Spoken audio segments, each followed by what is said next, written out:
ভারতে চিকিৎসার জন্য কম যাচ্ছি বা যাচ্ছি না।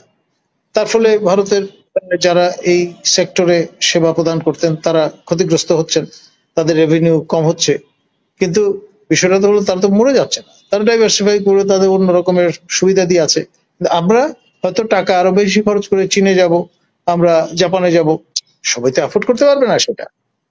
আর একটা কালচারই হয়ে গেছে যা কিছু বিদেশি তাই ভালো, দেশি ঠাকুর ফেলিয়া বিদেশি কুকুর ধরি, এটা অনেক পুরনো কালচার আমাদের। ইসরায়েল থেকে আনিত নাইট ভিশন গুগল এবং গ্যাজেট সেগুলো তারা ব্যবহার করছে, ফলে দিন রাতের কোনো পার্থক্য এখন নেই। এই সব বিষয়গুলো দেখেও যদি আমাদের কাণ্ডজ্ঞান না ফেরে, তাহলে বুঝতে হবে যে আমরা একটা রাষ্ট্রিক অ্যাটিটিউড নিয়ে চলাফেরা করছি। আলটিমেটলি এর ফলে যেটা দাঁড়াবে সেটি হচ্ছে আমাদের ডাউন ট্রডেন যারা সংশ্লিষ্ট দেশগুলোর অধিবাসী, তারা কিন্তু আরো চরম দরিদ্র সীমার নিচে চলে যাবে।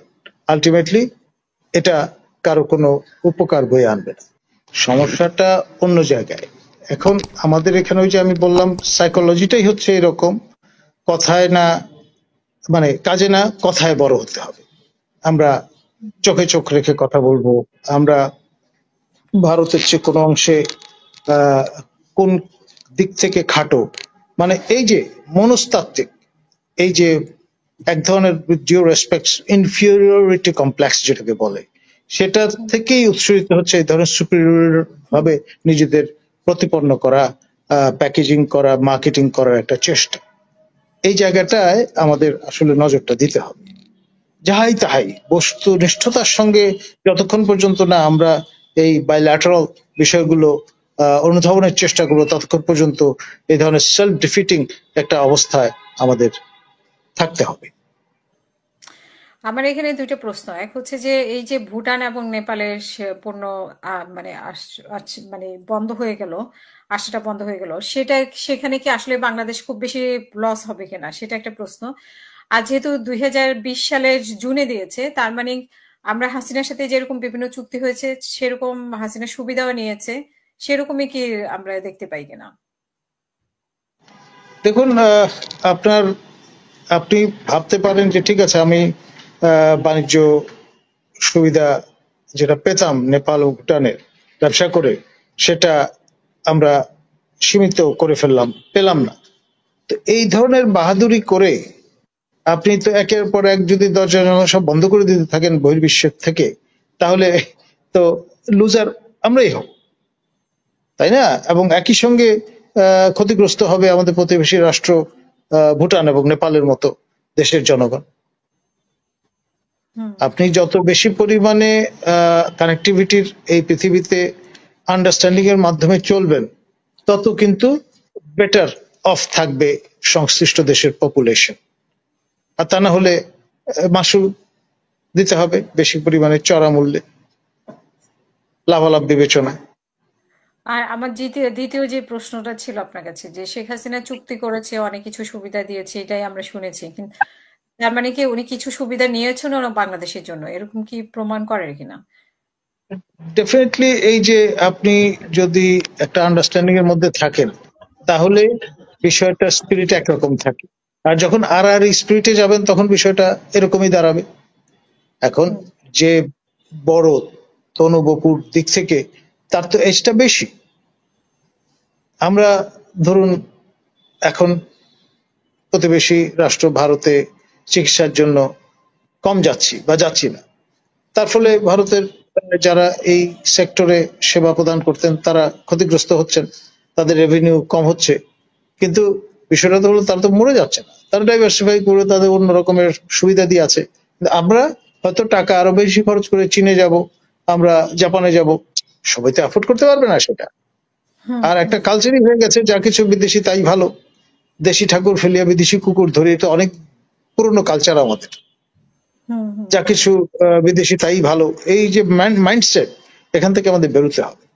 এবং সেই সঙ্গে চেহারাটা দেখতে হবে আয়নায় কেমন দেখা যায়, এবং নিজেদের পায়ের দিকেও তাকাতে হবে, হোয়ার ডু উই স্ট্যান্ড। ধন্যবাদ। অসংখ্য ধন্যবাদ। আমাদের সাথে একজন দর্শক আছেন, এমডি আলমগীর, আপনার প্রশ্ন বা মতামত প্লিজ। না না, আমি মাইক্রোফোনটা অন করে দেই আপনার।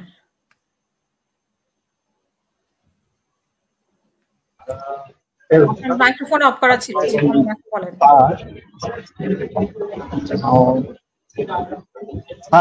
পরিমাণ করার জন্য আমার একটা প্রশ্ন। কয়েকদিন আগে কি শুনছিলাম ইন্ডিয়ার সাথে ডক্টর ইউনূসের সম্পর্ক ভালো হয়েছে, তো এর মধ্যে আবার এই সুবিধাটা বন্ধ করে দিল, ট্রানজিট সুবিধাটা।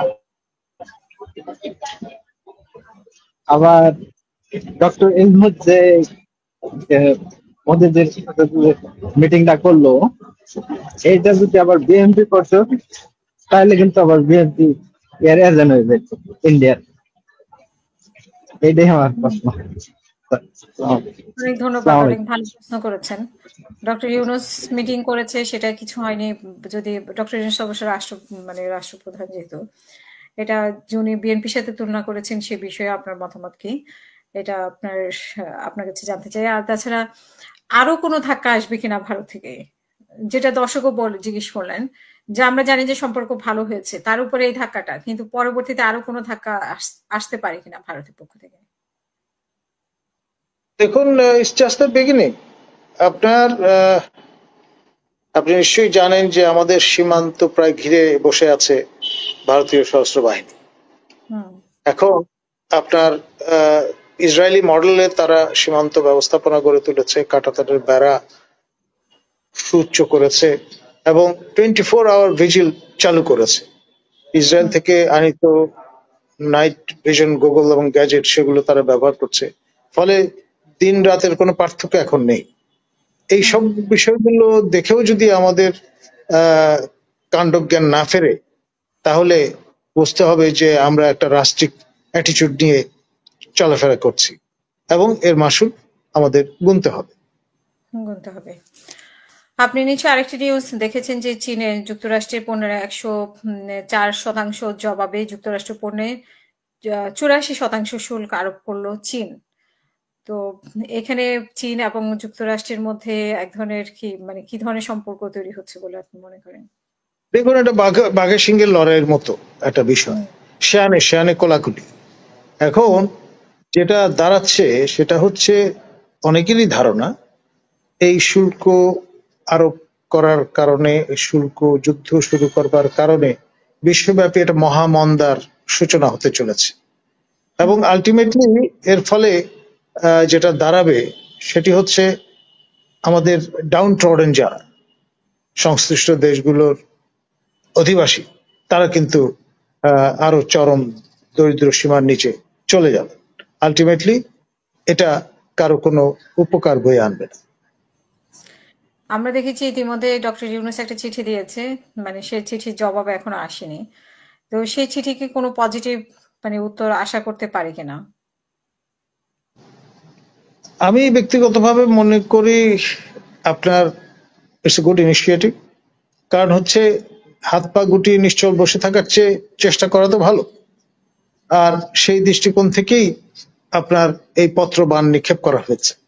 এখন সেটি যদি আপনার কিছুটা পরিমাণেও রেখাপাত করে ট্রাম্প অ্যাডমিনিস্ট্রেশনের মনে, তাহলে যতটুকু বেনিফিট পাওয়া যায় ততটুকুই লাভ।